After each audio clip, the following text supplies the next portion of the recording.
औज़ु बिल्लाहि मिनश्शैतानिर्रजीम बिस्मिल्लाहिर्रहमानिर्रहीम। लेक्चरर इस्लामियात पंजाब पब्लिक सर्विस कमीशन के रिटन टेस्ट की तैयारी के हवाले से इस प्लेटफार्म पर ऑडियो लेक्चर्स की सूरत में आप अहबाब तक इंफॉर्मेशंस पहुंचाने की कोशिश की जाती है।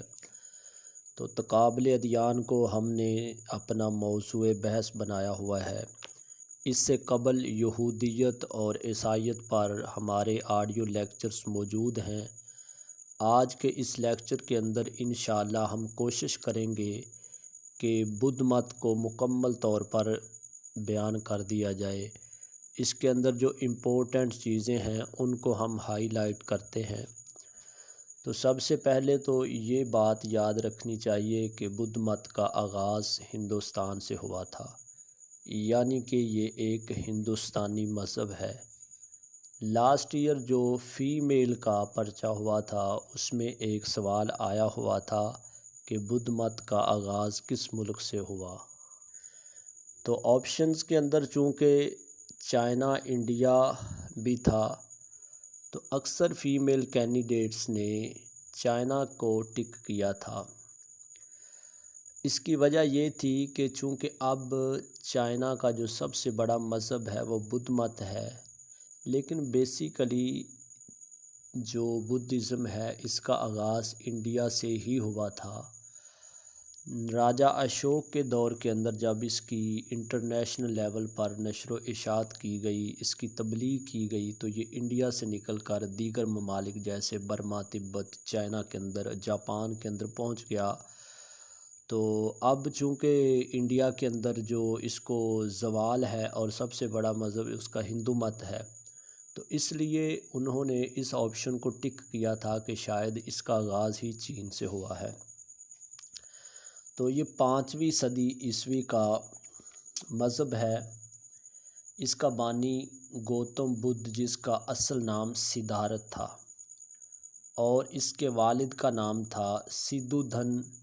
ये नेपाल और जो भारत की रियासत उत्तर प्रदेश है उसके बिल्कुल जो उसकी सरहद है उसके ऊपर एक रियासत थी शाकिया, जिसका नाम था। चूँकि जब सब कॉन्टिनेंट के अंदर अंग्रेज़ की हुकूमत थी या उससे कबल मुग़लों की हुकूमत थी, तो उस वक्त ये जो भारत है ये मुख्तलिफ़ रियासतों में तकसीम था और हर रियासत का एक राजा हुआ करता था। तो ये शाकिया भी एक रियासत थी और सिद्धूधन इसका, जो कि गौतम बुद्ध का वालिद है, वो इसका राजा था। अब जब इसकी पैदाइश का वक्त आया, इसकी जो वालिदा, जिसका नाम माया या महामाया था, वो कपिलवस्तु, जो कि शाकिया का कैपिटल था, उससे अपने मेके, जिसका नाम द्योदाह था, वहाँ जा रही है। तो रास्ते के अंदर एक लंबना नामी बाग था, वहाँ पर पहुंचकर सिद्धार्थ यानी बुद्ध मत की पैदाइश हो जाती है। ये 563 कबल मसीह का वाक़या है, यानी गौतम बुद्ध की पैदाइश 563 कबल मसीह के अंदर हुई। अब जिस बाग के अंदर बुद्ध मत की पैदाइश हुई थी, गौतम की बर्थ हुई थी, गालिबन 316 साल बाद जब राजा अशोक इक़्तिदार में आया, तो उसने इस मुकाम पर एक सतून नस्ब करके इसको तारीख़ी तौर पर यादगार बना दिया। यानी जिस जगह गौतम बुद्ध की पैदाइश हुई वहाँ पर इसने एक स्तूपा या सतून तामीर किया, जो आज तक वहाँ पर मौजूद है। तो जब इसकी पैदाइश हुई, सिद्धार्थ इसका नाम रखा गया, तो एक नजूमी ने इसके वालिद को बताया, जो कि अपनी रियासत का राजा था, कि ये जो तुम्हारा बेटा है, अगर इसको दुनिया के मसाइब का पता चल गया तो ये बहुत बड़ा तारिक दुनिया यानी एक राहिब बन जाएगा, लेकिन अगर इसने मसाइब और तकालीफ़ को ऑब्ज़र्व ना किया तो ये एक ज़बरदस्त बादशाह भी साबित हो सकता है। चूँकि इसका वालिद ख़ुद राजा था और उसकी भी ख्वाहिश यही थी कि मेरा बेटा मेरे बाद इस रियासत का राजा बने। चुनाचे उसने इस डर और ख़ौफ की वजह से कि कहीं ये तारिक दुनिया ना बन जाए, इसकी तालीम व तरबियत जो है, इसकी परवरिश का एहतमाम महल के अंदर ही किया। इसको हर तरह की आसाइश वहाँ पर मुहैया की ताकि इसको दुख नाम की चीज़ का पता ही ना चले। और महल के अंदर बुद्ध की सख्त निगरानी की जाती रही कि इसको किसी किस्म की कोई तकलीफ़ या दुख देखने को ना मिले। तो हज़ार पाबंदियों के बावजूद इत्तफ़ाक़न एक दिन इसको अपने मुलाजिम के साथ महल से बाहर जाने का इत्तिफ़ाक़ हुआ। तो ये एक जो इनकी अपनी एक रथ थी, जो एक सवारी होती है जिसको गालिबन बैल खींचते हैं, बग्गी की शक्ल की ये होती है। ये बड़ी मुज़य्यन थी और इसको आरास्ता किया गया था। इसके ऊपर बैठकर शहर की तरफ जब जाता है तो वहाँ पर इसने कुछ ऐसे अजीबो गरीब वाक़यात देखे जिसका इस पर बहुत बड़ा असर हुआ। जब ये महल से बाहर निकला तो सबसे पहले इसने देखा कि एक बुज़ुर्ग है, काफ़ी उम्र जिसकी है, तो वो अपनी झोंपड़ी से निकल रहा है और उसकी हालत बड़ी ख़राब है। उसके जिस्म पर चीथड़ों जैसा लिबास है, फटा पुराना लिबास है। तो यानी इसको इसने ऑब्ज़र्व किया कि ये तो बुढ़ापा है। फिर थोड़ी देर आगे चला तो इसकी नज़र एक मरीज़ पर पड़ी जो मर्ज़ की वजह से तकलीफ़ में मुब्तला था और परेशान था। इसको भी इसने बड़ी बारीक बीनी से देखा। उसके बाद ये थोड़ी देर आगे चलता है तो इसे एक लाश नज़र आती है, यानी एक शख्स को लोगों ने कंधों पर उठाया हुआ है और उसकी तदफीन के लिए लिए जा रहे हैं। ये 3 वाक़यात इसने देखे जिसके अंदर लोग मुसीबत में मुब्तला थे। फिर थोड़ी देर आगे जाकर इसकी नज़र एक तारिक दुनिया पर पड़ती है जिसके चेहरे पर इसको कदरे सुकून और मतानत नज़र आती है। तो ये सारी चीज़ें देखने के बाद जब ये महल में वापस पलटता है तो ये ज़िंदगी के बारे में गौर व फ़िक्र शुरू कर देता है कि व्हाट इज़ लाइफ, ज़िंदगी बेसिकली है क्या, इसके अंदर बुढ़ापा क्यों है, बीमारियां क्यों हैं, ये डेथ क्यों है। तो इस पर जब इसने गौर व फ़िक्र किया, अगरचे महल के अंदर इसको इस तरह की चीज़ें देखने का मौका नहीं मिला था, लेकिन इसकी फ़ितरत के अंदर गौर व फ़िक्र और तदब्बुर जो वो शामिल था। तो इसलिए इसने इस पर सोचो विचार शुरू कर दी। अब जब ये वाक़या पेश आया तो इस वक्त इसकी उम्र 29 साल थी और इसकी शादी हो चुकी थी। और बाज़ मौर्रिख़ीन लिखते हैं कि 29 साल की उम्र में जब इसके यहाँ बेटा पैदा हुआ जिसका नाम राहुल था, जिस रात इसके बेटे की पैदाइश हुई उसी रात इसने अपनी शाहाना ज़िंदगी को खैरबाद कहकर जंगलों का रुख किया। यहाँ से इसके इल्मी सफ़र का आगाज़ होता है। सबसे पहले तो इसने उस वक्त की जो किताबें थीं उनसे इन्फॉर्मेशंस लेने की कोशिश की, उलमा से इस्तिफ़ादा किया, लेकिन ये ऑथेंटिक किसी नतीजे पर नहीं पहुंच सका कि इसको पता चल सके कि ज़िंदगी बेसिकली है क्या। तो इसके बाद इसने नफ्स कशी का सहारा लिया। इसने अपने आप पर खाना पीना बंद कर दिया, अफाके की ज़िंदगी गुजारने लगा। कई रोज़ तक इसने खाना ना खाया, पानी भी ना पिया, जिससे इसका जिस्म बहुत लागर और कमज़ोर हो गया। जब ये करीबुल मर्ग पहुंचा तो इसने सोचा कि ये तो इसका हल नहीं है, यानी ख़ुद को इसने तकलीफ़ में मुब्तला करके भी देखा कि इसका प्रॉपर कोई हल मिल सके कि बेसिकली ये दुख इंसान को आते क्यों हैं। इसके बाद इसने ना ख़ुद को मराकबा में ढाल लिया, मुंतक़ल कर लिया। तो पीपल का एक दरख्त, उसके नीचे इसने घास फूस जमा करके वहाँ एक आसन जिसको बैठने का बैठने की जगह या बैठने का तरीका नशिस्त कहते हैं। तो वहाँ पर ये मराकबा में बैठ गया और मुसलसल 7 रोज़ तक ये इस पीपल के दरख्त के नीचे बैठा रहा। और यही वजह है कि आज भी इंडिया के अंदर पीपल के दरख्त को बड़ा मुक़द्दस समझा जाता है।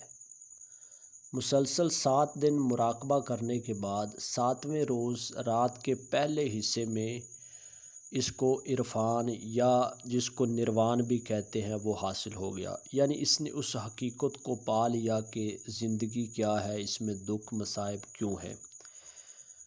तो ये जिस जगह पर इसको निर्वाण हासिल हुआ या इसने मार्फत हासिल की, इस जगह का नाम बूद गया पड़ गया। अब ये मुसलसल इसने 6 साल का अरसा निर्वाण के हुसूल के लिए सर्फ किया था। यानी 29 ईयर्स की उम्र में ये अपने घर से निकला और 35 साल की उम्र में 6 साल मुसलसल इसने मेहनत या जो भी किया तो इसको आखिरकार निर्वाण हासिल हो गया। अब 35 साल के बाद 80 साल तक यानी 45 साल तक इसने अपने मज़हब की तबलीग और नशर व इशात में लगा दिए। 80 साल की उम्र में यानी 384 कबल मसीह के अंदर बनारस के पास एक जगह जिसका नाम था कसी नारा, वहाँ पर इसकी डेथ हो जाती है। इसकी जो लाश थी इसके पैरोकारों ने उसको जलाकर उसकी राख को तो बखेर दिया, लेकिन जो हड्डियां बची थीं उनको मुख्तलिफ़ मकामात पर दफन करके वहाँ पर गुंबद या कोई अपने इबादत खाने तामीर कर दिए जिसको स्तूपा कहा जाता है। इसकी डेथ के बाद जो इसकी तालीमात थी, पहले तो वो ज़ुबानी तौर पर मुंतकिल होती रहीं नस्ल दर नस्ल। गालिबन इसकी डेथ के 300 साल बाद जब राजा अशोक का दौर आया तो उसने इसकी तदवीन की, यानी इसकी तालीमात को किताबी शक्ल दी। और चूँकि वहाँ की जो ज़ुबान थी वो पाली ज़ुबान थी, इसलिए जो बुद्ध मत की मुक़द्दस कुतुब हैं वो भी बुनियादी तौर पर पाली ज़ुबान के अंदर थीं। और इस मज़हब के अंदर सबसे ज़्यादा ज़ोर जो है वो अखलाकियात पर दिया गया है। इस मज़हब के अंदर 4 अज़ीम सच्चाइयाँ या 4 बड़ी हकीकतें वो बड़ी मशहूर हैं, जिसमें सबसे पहले नंबर पर दुख है, जिसमें इसने ये बयान करने की कोशिश की है कि बेसिकली दुख है क्या, यानी दुख की डेफिनेशंस करने की कोशिश की है। फिर इसने दुख की आगे मज़ीद 3 किस्में बयान की हैं। उसके बाद जो दूसरी सच्चाई है उसमें दुख का सबब ये जो है ये ख्वाहिशात हैं। इंसानी जिस्म के अंदर या इंसान के अंदर जितनी भी ख्वाहिशात जन्म लेती हैं, उन ख्वाहिशात की वजह से इंसान दुख में मुब्तला हो जाता है।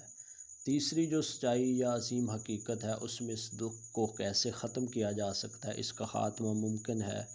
चौथे नंबर पर इसने एक जिसको हश्त पहलू कहते हैं, एक रास्ता यानी उसूल व ज़वाबित बताए हैं, या जिनको 8 फ़राइज़ भी कहा जाता है, जिसमें सबसे पहले नंबर पर है सही नुक्ता नज़र, यानी इस इंसान की सोच सबसे पहले बेहतर होनी चाहिए। दूसरे नंबर पर है सही नीयत और इरादा ठीक हो। तीसरे नंबर पर सही कौल, यानी इसकी गुफ्तगू अच्छी हो, इसकी ज़ुबान का इस्तेमाल अच्छे तरीके से हो। चौथे नंबर पर है सही अमल, इंसान अमली तौर पर भी दुरुस्त हो।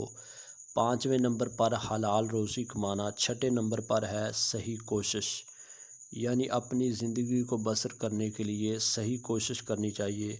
और 7वें नंबर पर है सही होशियारी, इंसान को एक्टिव होना चाहिए। और 8वें नंबर पर है सही मुराकबा। बुद्ध मत के जो पैरोकार हैं वो 3 पनाहें लेते हैं, यानी ये इनकी इबादत का तरीका है। जब ये अपनी इबादत करते हैं तो 3 पनाहें जो बड़ी फ़ेमस हैं, जिसमें सबसे पहले नंबर पर ये कहते हैं कि मैं बुद्ध की पनाह लेता हूँ। दूसरे नंबर पर मैं दीन की, यानी ये जो मज़हब है इसकी पनाह लेता हूँ। और तीसरे नंबर पर जो इसके राहिब थे, इस मज़हब को जिन्होंने फैलाने में अपना आप वक़्फ़ किया, तो यानी राहिब, तो कहा जाता है कि मैं राहिबों की पनाह लेता हूँ। ये 3 पनाहें बुद्ध मत के अंदर बड़ी मशहूर हैं। उसके बाद है बुद्ध मत के जो इज्तिमाआत हुए या इसकी डेथ के बाद जो कौंसलों का इनेकाद किया गया, तो इनकी तादाद 4 है। सबसे पहला जो इज्तिमा हुआ वो बुद्ध मत की वफ़ात के फ़ौरन बाद हुआ था, जिसको इसका शागिर्द महाकशीब उसने इसका इनेकाद किया, जिसमें 500 भिक्षुओं ने हिस्सा लिया। यहाँ पर मैं बताता चलूँ कि बुद्ध मत के अंदर 2 तरह के लोग होते हैं। एक भिक्षु, यानी ये मुकम्मल तौर पर तारिकुद दुनिया होते हैं। ये जर्द रंग का लिबास पहनते हैं और अपने सर को मंडवाए रखते हैं, यानी इनके सर पे बाल नहीं होते और मूंछें और दाढ़ी भी नहीं होती। तो जर्द रंग के कपड़े पहन के ये जो हैं भीख मांग कर अपना गुजारा करते हैं, तो इसलिए इस मज़हब के अंदर भीख की इजाज़त है। जो दूसरा तबका है उसको कहते हैं उपासक, यानी ये दुनियादार भी होते हैं और दीनदार भी। ये अपने जो दुनिया के इंतज़ामात हैं वो भी चलाते हैं और बुद्ध मत की जो तालीमात हैं उन पर भी अमल करते हैं, तो इनको उपासक कहा जाता है। तो जो दूसरा इज्तिमा था बुद्ध मत का, ये ग़ालिबन इसकी डेथ के 100 साल बाद बनारस के अंदर हुआ था और इस इज्तिमा के अंदर बुद्ध मत को 2 फ़िरक़ों में तकसीम कर दिया गया। जो तीसरा इज्तिमा है ये बड़ा इम्पोर्टेंट है, जो कि राजा अशोक की ज़ेर निगरानी हुआ था। पाटलिपुत्र, जिसको अब पटना कहते हैं, वहाँ पर हुआ। तो इसमें जो बुद्ध मत का एक मशहूर शागिर्द जिसका नाम सीता मोगाली था, इसकी ज़ेर निगरानी हुआ। तो चूँकि इसको राजा अशोक ने मुनक्किद करवाया था, तो इसलिए ये बड़ा ज़बरदस्त साबित हुआ और इस इज्तिमा के अंदर ही इनकी जो 3 मशहूर किताबें हैं जिनको तरी पताका का नाम दिया जाता है, उनकी तदवीन अमल में आई और सरकारी तौर पर इसको नाफिज किया बुद्ध मत को हिंदुस्तान के अंदर राजा अशोक ने। और इसी इज्तिमा के मौके पर मुख्तलिफ़ ममालिक की तरफ इसकी नशर व इशाअत के लिए मुबल्लिगीन को भेजा गया। इसलिए राजा अशोक के दौर के अंदर ये इंटरनेशनल लेवल पर भी इसकी नशर व इशाअत हुई, यानी ये एक बैनुल अक़वामी मज़हब बन गया। जो इसका चौथा इज्तिमा है वो राजा किंशक की ज़ेर निगरानी हुआ और जिसकी राजा अशोक और किंशक के दरमियान चपकलश चली और इस तरह ये 2 फ़िरक़ों में बट गया, यानी हिनायान और महायान। हिनायान इसका मतलब है छोटा पहिया या छोटी सवारी। इस मज़हब के जो पैरोकार हैं वो कदीम जो बुद्ध मत की तालीमात हैं उन पर अमल करते हैं। ये बुद्ध को सिर्फ़ इंसान मानते हैं, यानी उसको एक हादी के तौर पर एक्सेप्ट करते हैं। और जो तीसरी कौंसिल हुई थी, यानी तीसरा इज्तिमा हुआ था राजा अशोक की ज़ेर निगरानी, वहाँ पर जो तालीमात मुदव्वन की गई थी उस पर ही अमल करते हैं। और जो दूसरा फ़िरका है महायान, इसका मतलब है बड़ी सवारी या बड़ा पहिया। तो ये लोग जो हैं ये बुद्ध मत को माफ़ौक़ुल फ़ितरत समझते हैं, यानी ये कहते हैं कि बुद्ध मत इंसान नहीं बल्कि इससे ऊपर कोई हस्ती है। तो इस तरह ये इनके 2 मशहूर फ़िरके हैं बुद्ध मत के। अब हम चलते हैं इनकी जो मुक़द्दस कुतुब हैं उनकी तरफ। तो इन 3 किताबों के मजमूए को तरी पताका का नाम दिया जाता है, जिसमें सबसे पहले नंबर पर है विनाया पताका। बाज़ कुतुब के अंदर इसको वीना पताका भी कहा जाता है। इसका मतलब है नज़्म व ज़ब्त, यानी पताका का मतलब होता है टोकरी, तो नज़्म व ज़ब्त की टोकरी। इसके अंदर राहबाना ज़िंदगी जो है, जो भिक्षुओं की ज़िंदगी होती है, उसके उसूल व ज़वाबित बयान किए गए हैं कि भिक्षु अपनी ज़िंदगी किस तरह बसर करेगा। दूसरे नंबर पर है सीता पिताका। ये तकारीर और मुकालमात पर मुश्तमिल है, यानी बुद्ध मत की जो तकारीर थी उसके जो मुकालमे थे, उसने अपने मज़हब की नशर व इशाअत में जो तालीमात लोगों तक पहुँचाई उनके मजमूए का नाम है। और ये सबसे इम्पोर्टेंट है, ये सबसे ज़्यादा मुक़द्दस समझी जाती है बुद्ध मत के अंदर। और तीसरे नंबर पर जो किताब है उसका नाम है अभिधम्मा पिटाका। तो ये अखलाकियात पर मुश्तमिल है, यानी ये जो लास्ट वाली है अभिधम्मा पिटाका, इसके अंदर अखलाकियात का दर्स दिया जाता है। राजा अशोक की वजह से इसको काफ़ी मकबूलियत हासिल हुई और ये हिंदुस्तान के अंदर इसकी बड़ी नशर व इशाअत हुई। बहुत ज़्यादा लोगों ने इसको कबूल करना शुरू कर दिया। लेकिन वक्त गुज़रने के साथ साथ ये ग़ालिबन 500 साल तक हिंदुस्तान के अंदर चलता रहा और इसने इस दौरान काफ़ी तरक्की हासिल कर ली थी। लेकिन जब हिंदू मत को इसकी वजह से ज़वाल होने लगा तो जो हिंदू रहनुमा थे उन्होंने बुद्ध को शिव का एक उतार ज़ाहिर कर दिया, जो उसके 9 उतार हम हिंदू मत में इंशाल्लाह पढ़ेंगे। तो उन्होंने शो किया कि ये शिवा का एक उतार है, ये अलग से कोई मज़हब नहीं। और इसके अलावा भी इसके ज़वाल की एक वजह तो ये बनी कि हिंदुओं ने इसको शिव का एक उतार करार देकर इसकी जो तारीख़ी हैसियत थी उसको ख़त्म करने की कोशिश की। और दूसरे नंबर पर चूँकि इसमें अदम तशद्दुद की तालीम दी जाती है तो इसलिए हिंदुओं ने बुद्धों पर तशद्दुद शुरू कर दिया, जो इसके पैरोकार थे उनको कत्ल करना शुरू कर दिया। तो चूँकि ये अदम तशद्दुद पर यकीन रखते थे इसलिए इन्होंने उनके ख़िलाफ़ कोई रिएक्ट नहीं किया। तो इस वजह से भी ये आहिस्ता आहिस्ता हिंदुस्तान